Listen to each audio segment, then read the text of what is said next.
রায়ের মধ্যে অনির্বাণ এবং কোয়েলের এঙ্গেজমেন্ট পার্টি অ্যাটেন্ড করার এতটা উৎসাহ দেখে এবার সন্দেহ হতে শুরু করে দিল নীলুর। হ্যাঁ বন্ধুরা, ভিডিওতে লাইক দিয়ে দেখতে থাকুন।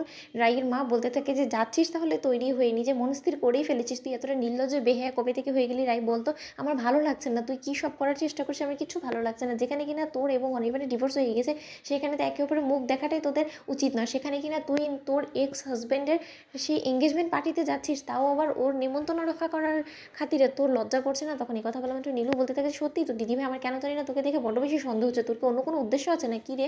তা না হলেও তুই এতটা উৎসাহ নিয়ে কেনই বা ওই রিসেপশন পার্টিতে যাওয়ার জন্য এরকম করে তৈরি হচ্ছিস? তখন এই কথা বলা মাত্র নীলু বলতে থাকে যে মা জানো তো, তোমার মেয়েকে দেখে আমার কেন জানি মনে হচ্ছে যে হয়তোবা সেখানে ওকেই অনির্বাণ দাদাভাই দেখবে। তুই কি ল্যাম্পলাইট কাটার জন্য এরকম করছিস নাকি রে, যে তোর এটা মনে হচ্ছে যে অনির্বাণ দাদাভাই হয়তোবা তোকে দেখে সেখানে আবেগ আপ্লিত হয়ে হয়তোবা কোয়েলের জায়গায় রিংটা তোর হাতেই পরিয়ে দেবে, এরকম কোনো প্ল্যান করছিস নাকি?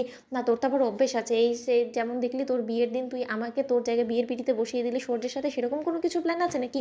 এবার এরকম যদি কোনো কিছু করিস তাহলে প্লিজ আমাদের পরিবারের কথা একবার ভেবে চিন্তে তারপরে করিস, কারণ এরকম কিছু করতে যাওয়ার তুই যতবার চেষ্টা করেছিস ততবার কিন্তু আমাদের গোটা পরিবারকে নিয়ে তুই ডুবেছিস, তোর নিশ্চয়ই মনে আছে। তখন এই কথা বলা মাত্র রাই বলতে থাকে যে নীলু তুই আমাকে অতীত না মনে করিয়ে দিয়ে তুই বরঞ্চ নিজের কথা ভাব যে আজকের পরে তোর কি পরিস্থিতি হয়ে দাঁড়াবে, কারণ তোর এমন কিছু হতে পারে তোর সাথে যেটা হয়তো যে কোনোদিনও কল্পনা করতে পারিস না। তার থেকে বড় কথা, তুই তো অনেক দিন ধরে নেমন্তন্ন বাড়িতে যাস না, তাই না?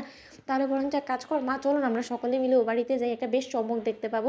ওখানে এতটা অ্যারেঞ্জমেন্ট করবে, ঘটা করে শুনেছি যে অনির্বাণ নাকি ওর এঙ্গেজমেন্টের পার্টিটা থ্রু করছে, তাহলে সেখানে একটু এনজয় করাও হবে। অন্যদিকে এই কথা বলা মাত্র রাগের মা বলতে থাকে যে তো লজ্জা করছে না, যেখানে কিনা আমি তোকেই যাওয়ার জন্য অ্যালাউ করতে চাইছি না সেখানে কিনা তুই আবার আমাকে বলছিস যে আমরা সকলে মিলে যাবো, তোর মাথা খারাপ হয়ে গেছে? তখন এই কথা বলা মাত্র রায়ের বৌমনি যখন তৈরি হয়ে হঠাৎ করে ও শাশুড়িমার সামনে এসে হাজিরা, ঠিক সেই সময় নীলু বলতে থাকে আচ্ছা বৌমনি তুমি আমাকে একটা কথা বলো তো, তোমরা ননদ বৌদি দাদাভাই তোমরা সকলে মিলে কী প্ল্যান করেছো বলো তো? সেখানে কি হাসি খোরাক হয়ে তোলার নাকি? তখন এই কথা বলা মাত্র রায়ের বৌমনি বলতে থাকে যে তোমার তো কিসে বাচ্ছে বলো তো, আর আমি তো বলবো যে তুমি আমাদের সাথে চলো, সেখানে বেশ আনন্দ করা যাবে। কারণ আর যাই হোক না কেন এরকম বড়লোক বাড়ির নিমন্ত্রণ তো আমাদের সচরাচর কপালে জোটে না। এবার যখন একটা সুযোগ পেয়েছি সেখানে বরঞ্চ চলো না যাই, সকলে মিলে একটু আনন্দ লুটে নেওয়া যাবে, কারণ সেখানে তো আর যাই হোক না কেন বেশ লোকেদের মাঝখানে সমালোচনাও তো হবে। তখন এই কথা বলা মাত্র রায়ের মা বলতে থাকে যে সমালোচনাটা তো তোমরাই জন্ম দিবে, যখন কিনা রাইকে পাড়া প্রতিবেশী থেকে শুরু করে সকলে মিলে দেখবে, ওকে চিনবেই তো স্বাভাবিকভাবে, কারণ ও তো কিছুদিন আগে অবধি অনির্বাণের ওয়াইফ ছিল, তাহলে এখন ওর এই ওয়াইফটাকে ছেড়ে নতুন করে আবার বিয়ের পিড়িতে বসতে চলেছে, তাও আবার তৃতীয়বারের মতন, সেটা নিয়ে তো যথেষ্ট পরিমাণ হাসি ঠাট্টা হবেই। সেখানে তোমাদেরকে না গেলেই চলে না বলো তো?